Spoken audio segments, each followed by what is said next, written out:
കൗൺസിലറാക്കി എന്നുള്ളത് എനിക്ക് ഈ സീറ്റ് തന്നത് ശ്രീമാൻ ജോസഫ് ടാജറ്റ് അല്ല കേട്ടോ.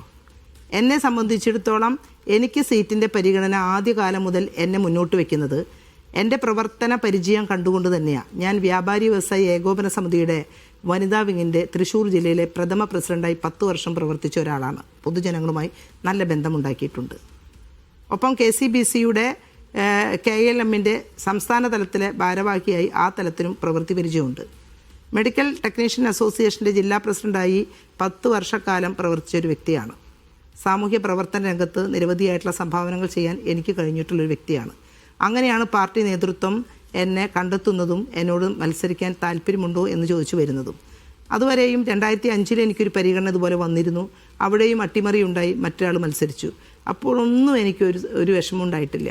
2015 വീണ്ടും ഒളരിക്കരയിൽ മത്സരിക്കാൻ വോട്ട് ചേർത്ത് 700 വോട്ട് ചേർത്ത് നിൽക്കുമ്പോഴാണ് CN ബാലകൃഷ്ണൻ്റെ മകളെ മന്ത്രിയായിരുന്നു, അവർക്ക് മേയർ സ്ഥാനാർത്ഥിയായി മത്സരിക്കാൻ വരുന്നത്.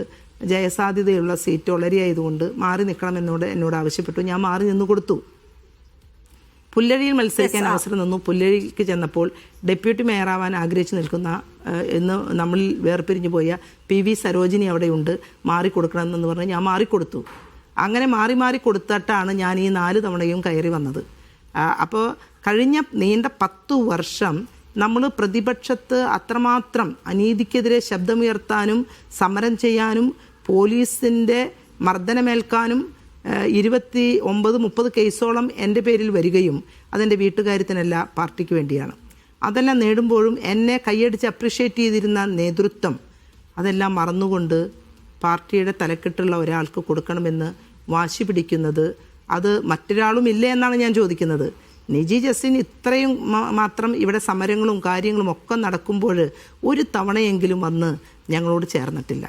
ഒരു തവണയെങ്കിലും വന്ന് ഇതുമായി ബന്ധപ്പെട്ട് സംസാരിച്ചിട്ടുമില്ല. അപ്പോൾ അത്തരം ഒരു വിഷയങ്ങൾ ഇവിടെ ഉള്ളപ്പോൾ ഇന്നലെ പൊതുജനങ്ങളിൽ നിന്നാണ് അറിയാൻ കഴിഞ്ഞത് അത്യാവശ്യം പൈസയൊക്കെ മേയറായി വരാൻ അധികാരം അല്ലെങ്കിൽ അർഹതയില്ല എന്ന് താങ്കൾ വിശ്വസിക്കുന്നു? അർഹതയില്ല എന്നല്ല, അവർക്ക് ഏതൊരു വ്യക്തിക്കും എല്ലാറ്റിനും അർഹതയുണ്ട്. പക്ഷേ ചില മാനദണ്ഡങ്ങൾ ഇതിനു വേണ്ടിയിട്ട് പ്രയോഗിക്കാം. അത് ഒരു തലക്കെട്ട് DCC വൈസ് പ്രസിഡന്റ് ആയതുകൊണ്ട് എന്ന് മാത്രമല്ല, എക്സ്പീരിയൻസും അതോടൊപ്പം തന്നെ പാർട്ടിക്ക് വേണ്ടി പണിയെടുത്ത ആളുകൾ അവിടെ ഉള്ളപ്പോൾ 4 തവണ ജയിച്ചു വന്ന് ഒരു വനിതാ സംവരണം വരാൻ കാത്തിരുന്ന ആളുകൾ അവിടെ ഉള്ളപ്പോൾ പെട്ടെന്ന് പാർട്ടിയുടെ തലക്കെട്ടും പാർട്ടി നേതൃത്വം അവരെയാണ് മുന്നോട്ട് വയ്ക്കുന്നതെന്ന് പറയുമ്പോൾ സ്വാഭാവികമായിട്ടും അച്ഛയും മാംസവും വികാരമുള്ള പാർട്ടി പ്രവർത്തകർ എന്ന നിലയ്ക്ക് നമ്മുടെ അഭിപ്രായ സ്വാതന്ത്ര്യത്തിന് വിലയുണ്ട്. അഭിപ്രായമാണ് രേഖപ്പെടുത്തിയിട്ടുള്ളത്. ശരി, ഇനി നമ്മൾ ഈ നടപടിയിലേക്ക് വന്നാലേ, ഇന്നലെ ഇപ്പോൾ പാർട്ടിയെ പ്രധാനമായും പ്രകോപിപ്പിച്ചത് അങ്ങയുടെ 2 ഗുരുതരമായ പ്രതികരണങ്ങളാണ്. ഒന്ന്, ഈ കോഴ നൽകിയിട്ടാണ് നിജി ജസ്റ്റിന് ഞാൻ സൂചിപ്പിച്ചല്ലോ മുതിർന്ന നേതാവ് മേയർ സ്ഥാനത്തിന് വേണ്ടി വേണുഗോപാലിനെ അടക്കം താങ്കൾ ഇതിലേക്ക് വലിച്ചു വെച്ചു. KC നേരിട്ട് ഇതിനകത്ത് ഇടപെട്ടു എന്നടക്കം പറഞ്ഞു. അപ്പോൾ ഈ 2 വാദങ്ങളിലും ഇപ്പോഴും ഉറച്ചു നിൽക്കുന്നു.